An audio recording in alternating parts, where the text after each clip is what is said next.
Thank you very much. I'm very glad to be here. Thank you to the organizers for the honor and pleasure of being here.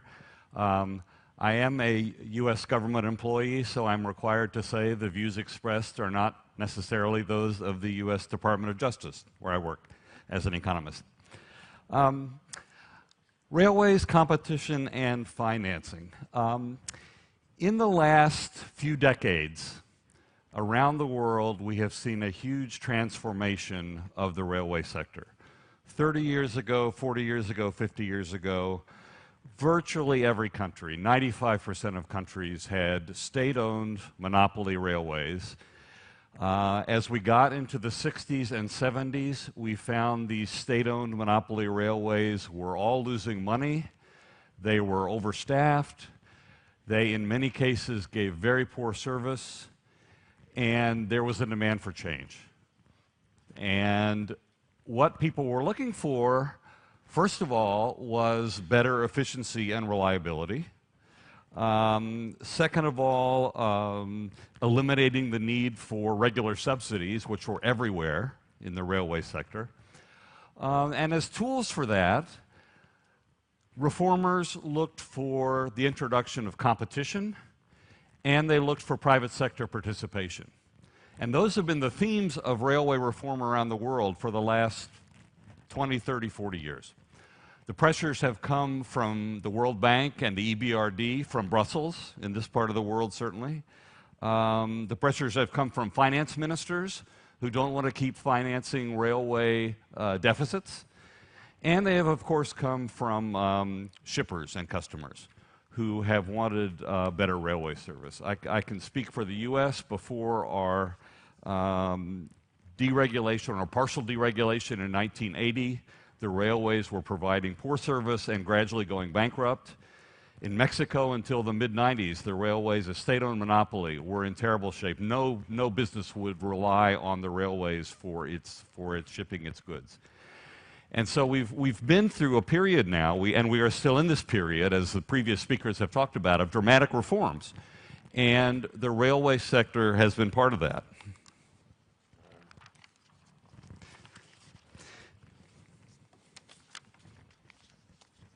If we look at the restructuring experience so far around the world, I'm going to focus on the freight sector. That's the one I know most from the U.S.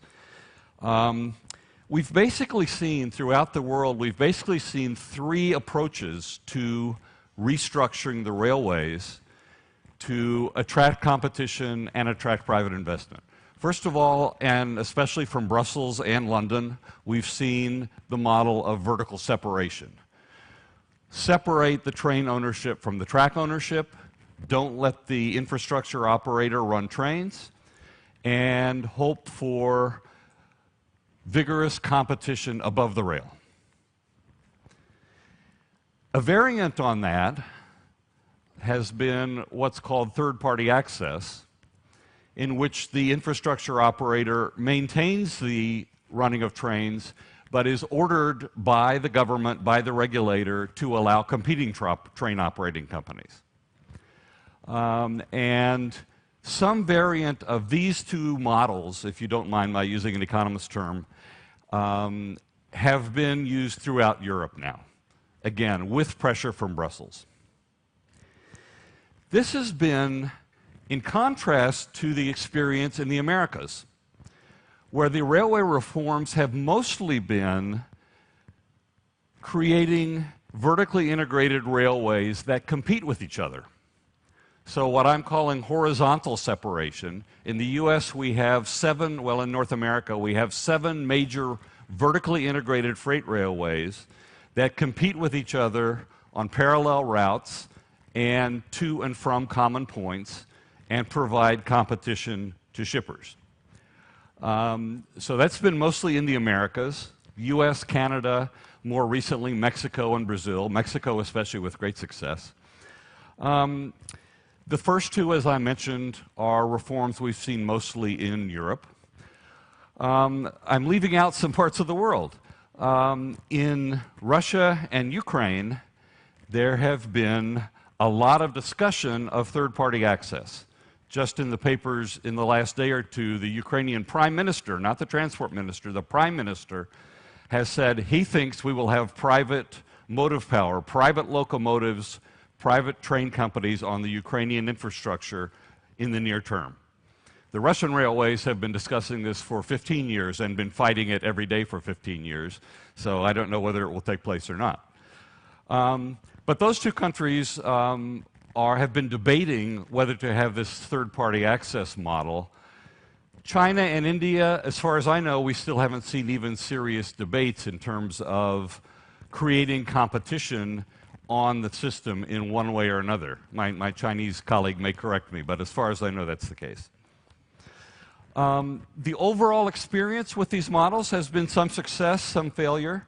I think the overall lesson has been that different models work better in different places, large countries versus small countries, railways that are mostly freight railways versus railways that are mostly passenger railways. That's a good distinction between Eastern Europe and Western Europe, for example. And of course, there are special issues in small countries, Baltic countries and otherwise. And I will say immediately I'm not an expert on those issues, so forgive me if I make errors. But obviously a railway in Latvia, for example, is too small to achieve the economies of system size that a railway can achieve in Ukraine or Mexico, much less in the US or Canada or Russia.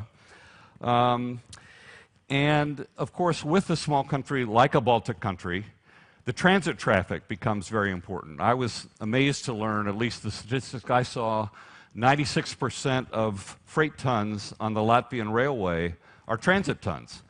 That's an amazing number to me.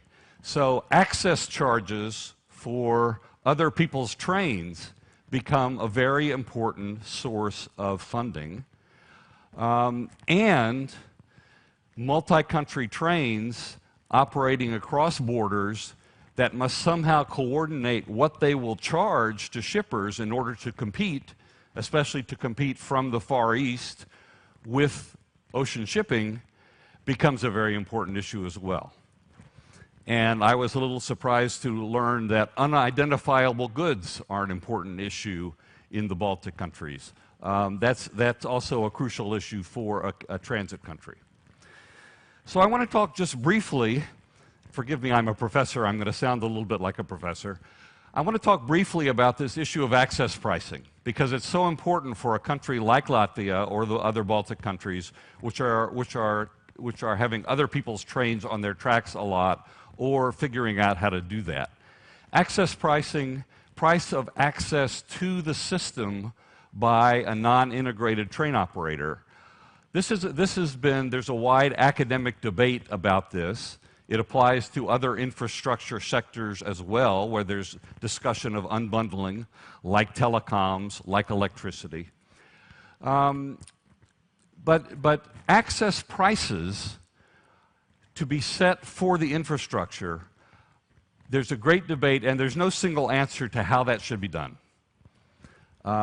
If you ask reformers, for example, in Brussels, what a good access pricing system should do, how should we set up a system of access pricing to help us with our economy, with our railway, with our shipments, you could get a long list. Access prices, the price of access to the railway infrastructure should encourage efficient usage of the infrastructure. It should cover the costs of the infrastructure operator. It should price congestion. Economists love to price externalities like congestion or noise or other environmental externalities.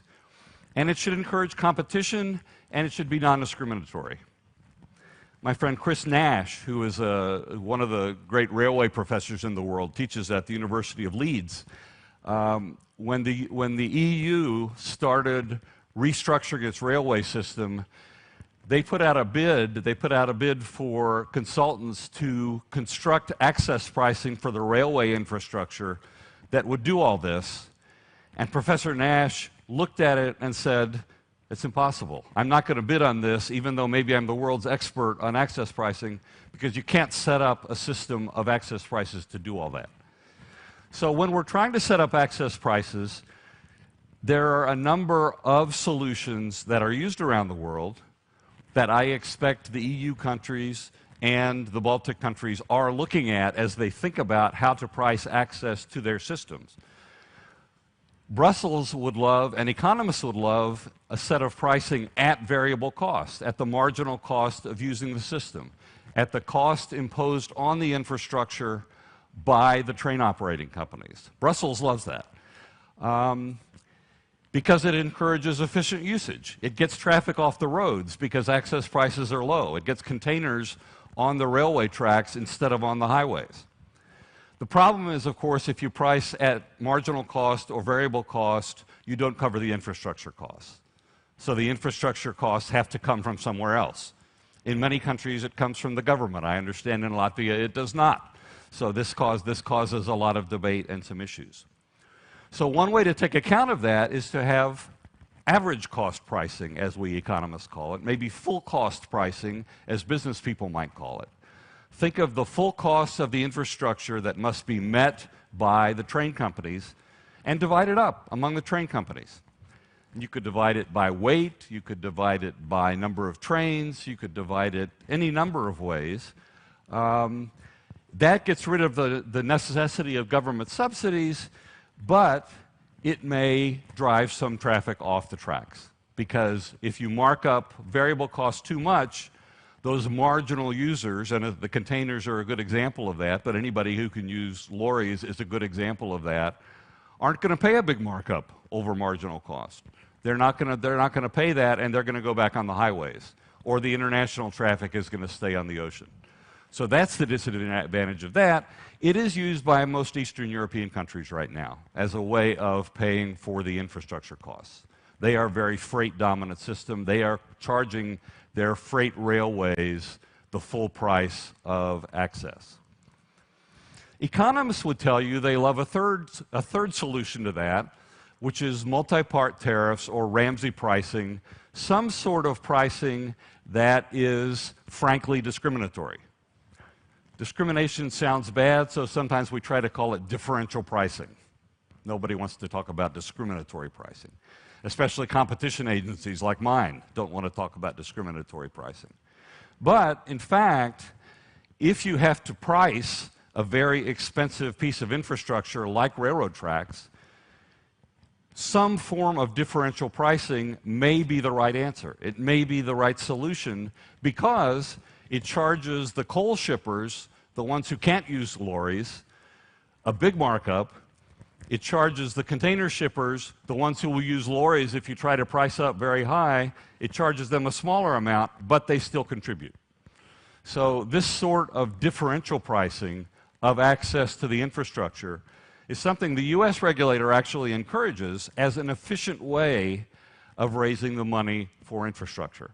And this sort of multi-part tariffs, or what we economists call Ramsey pricing after a British economist, is used in the US and Canada and Mexico, but it's also used to some degree by France, Sweden, and the UK. All right, I want to get less academic now. Some takeaways that I would suggest to you from the world's experience in railway restructuring for especially the last 20 years, 25 years. First of all, I would encourage upon you what I think are the unappreciated virtues of horizontal separation. That is, creating multiple train companies, vertically integrated train companies that compete with each other. I know you can't do that in a small country. I'm going to get to that. Of course, any railway man, as they used to call them, or railway woman, will tell you that the first advantage of that is you maintain the vertical integration. There are economies of vertical integration in railway. There are diseconomies of breaking up the train company from the track company. You're breaking up the company where steel meets steel, where the wheel meets the rail, and you may cause some problems there. And my friends from the UK know that better than the rest of us. Less well known, maybe, is that the horizontal separation model, this idea of creating competition among vertically integrated companies with private sector participation, has been hugely successful in raising money, private investment into the infrastructure. which is one of the biggest problems we face in the railway sector today. In Mexico and Brazil, they didn't privatize the system, but they created long-term private franchises for the system, opened those up for bid so a company could get, in some situations, 30 years, in some situations, 50 years of private control of the infrastructure, mostly running only its own trains on the track. They averaged $100,000 per track kilometer in bids for the franchise rights. All that money going directly to the government. And that's before those franchises got control of the franchises and started investing in them. So this idea of creating vertically integrated railway companies and giving control to private companies has been, in the right situation, hugely successful in raising private sector money. Maybe even less well known is that these privately controlled, vertically integrated railways have been successfully able to use differential pricing. They are, for the most part, free to charge coal shippers a higher rate than they charge container shippers, because if they charge container shippers too much, they'll go on the roads. And they've been very successful at doing that. Most countries have policies that allow that. So it's been, in many ways, a very successful reform strategy where it can be applied. The second takeaway that I want to encourage upon you from the world railway reform experience has been the underappreciated virtues of alternative revenue sources. When I was at a conference in Germany last year, this same Professor Nash began his remarks by saying, railway finances is to a large degree about subsidies. And my jaw sort of dropped, because in most of the world, or in much of the world, that's not true. And one of the purposes of railway reforms in much of the world has been to get rid of government subsidies, to get rid of the need for government subsidies. Certainly in most of the world, freight is self-supporting. It's very rare these days, it didn't used to be, it's very rare these days for freight rail to be subsidized. It's more common for passenger operations to be subsidized. And the question is, I guess, one of the questions is that really necessary in order to have good outcomes? So one solution for alternative revenue sources has been to, and many railway people have been asking for this for years, is to, as we say, level the playing field. Railways in many parts of the world have to pay for their own infrastructure. In general, trucks, lorries are subsidized and do not pay the full cost of the infrastructure. So one way to encourage the development and the paying of the rail infrastructure is to make the roads pay for themselves. And Japan is the best example of the use of this, although increasingly around the world we are seeing road pricing. London is a good example of congestion pricing for motor traffic. In Japan, as I understand it, the passenger railways, very heavily used, have traditionally not been subsidized at all. Why has that not been necessary? Because the road charges have been so high for the toll roads that passengers have been driven to the rails even if they have to pay the full cost. We haven't done it in the US, most countries haven't done it, but I think it's one possibility, have more road pricing to encourage both passengers and freight to pay the full cost of using the roads and therefore consider more carefully the use of the rails. A second solution, which is becoming increasingly popular around the world, is what's called land value capture. And that is a result of the fact that if you build a passenger station, whether for long-distance rail or for transit, short-distance rail, the area around the station benefits economically. And London and England more broadly have been leaders in figuring out ways to tax this increase in the land value in order to pay for some of the expenses of the railways. Sometimes they give sometimes, and this is, I think, popular in Japan also, the railway company owns the station and is given freedom to rent out all the space in the station to shops. Or it owns enough land that it can also build office buildings around the station that are very convenient for commuters, and the companies are willing to pay high rents to work in those buildings. Again, a source of funding for the railway instead of the government budget. I want to talk briefly about multi-country access pricing, because this is so important for a small transit country like Latvia. And again, this is transit cargo for Latvia. I stole this map. You saw this map earlier, actually, in the slide presentation, because I stole it from the Latvian Railway website. This is showing some of the, if you can see it, this is showing some of the very long-distance container routes of the Latvian Railway. And obviously, transit cargo may involve two countries, for example, Belarus and Latvia, but it could also involve 3 or more countries. There's plenty of transit cargo, and the railways are trying to encourage it, that's going from China all the way to Latvia, through Russia, through Kazakhstan, through other countries in Central Asia. And as any economist can tell you, and as I'm sure any railway man or railway woman can tell you, if all of these railway companies in each country set their rates by themselves in order to maximize their own take, the price is going to be high. And it's going to discourage the traffic from going by rail from China or Korea or Japan to Rīgā, as opposed to going the longer way, the cheaper way, usually by boat. And so one of the ways, as any, again, economist or business person will tell you, if you have to have this sequential pricing of multiple companies, they need to cooperate. They need to figure out a way to charge a rate among them all in order to make that traffic competitive.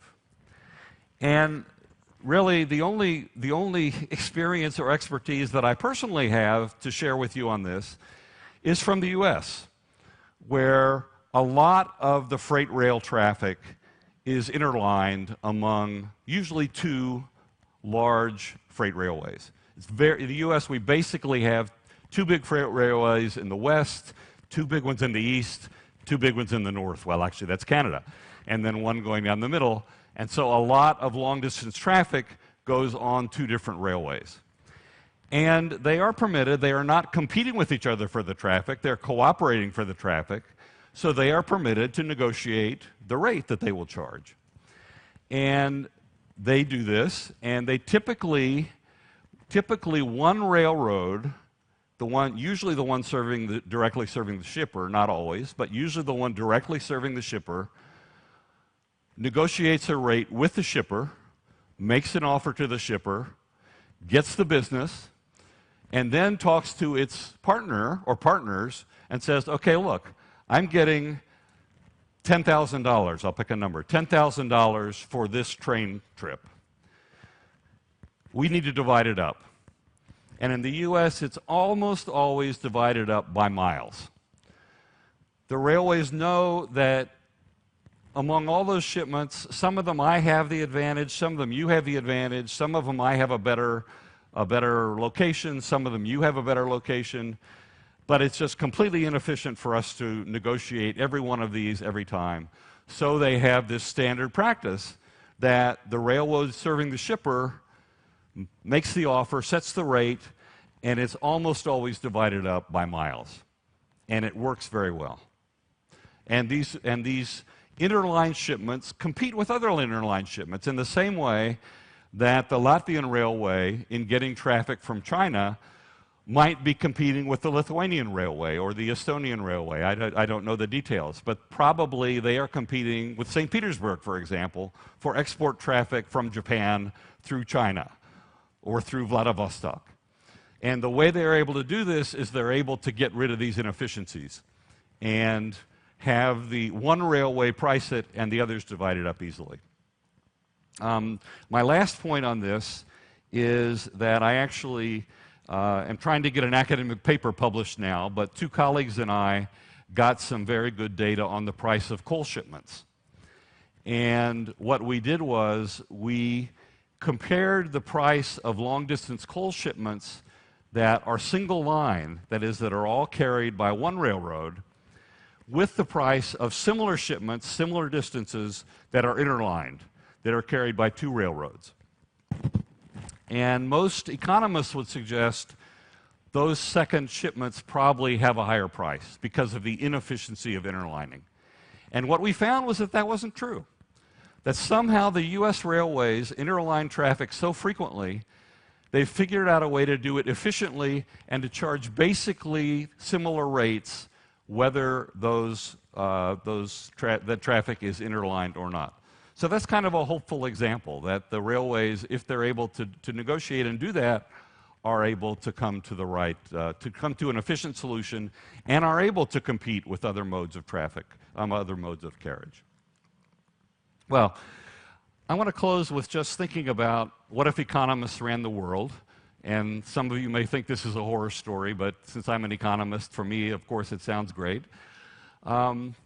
And I want to think about a couple of very long-distance solutions, looking at, as one of the previous speakers talked about, the very long-term. Maybe these are very long-term ideas. One of them, I've made no secret of the fact, as I've been speaking, that I think the horizontal separation model has worked very well, the idea of creating competition among vertically integrated railway companies. But it's mostly worked, of course, in large or medium-sized countries where you can have competing vertically integrated railways. But I've been wondering for years why couldn't it be that if Mexico and Brazil can franchise their railways to private sector, why couldn't multiple countries franchise their railways to a single operator, to a single company, so that you could perhaps have multiple long-distance, vertically integrated railways crossing borders in Europe? It seems to me it's a possibility. And I don't have nearly the nice pictures that my two predecessors here showed you, but I will show you one map, which is a map of the railways of the Russian Empire in the 19th century. These railways were vertically integrated companies built with private money. There was government involvement, especially government guarantee of some of the investments. But this is a dense railway network of privately built, privately financed, vertically integrated railway companies that competed with each other 140 years ago. My favorite part of this story is that originally this black earth region around the center around the center here that was so productive agriculturally, the black earth region is extremely productive agriculturally, used to send all its grain to London, to the London commodity markets, through the Black Sea. All the traffic used to go south by private railways. Eventually, an entrepreneur said, you know what? I could build a railway from the Black Earth region going north to the Baltic Sea. And this is an example of the competition that vertically integrated railways can provide to each other. The railways going north to the Baltic Sea competed with the railways going south to the Black Sea for the farmers' grain. And if you look at the railway literature of that time, the railways are complaining because the rates have gotten so low, because they're having to compete with each other for the grain. That may be bad for the railways, but it was great for the farmers and great for the economies of the Central Russian Empire, because railway competition was providing competition for the grain, even though they weren't going the same places. They were going different places. In the US, for example, if the grain in the middle of our country is competed for by different railways going south to the Gulf of Mexico for export, or west to the Pacific Ocean for export. And then, you know, if economists ran the world, we would also use, for freight, we would use some sort of Ramsey pricing to keep competitive traffic on the road, but have markups, have road pricing in order to make sure that there was fair competition between the rail and the roads. And we would certainly have transit access pricing where there was vertical coordination between the competitive railroads, but cross-country horizontal competition rather than cooperation. Well, I thank you for your attention. I hope some of this, my slides have been much less interesting than the previous two speakers, and I apologize for that. But I hope that some of these ideas from the past few decades of the world experience may be provocative, may be useful for you. Thank you very much.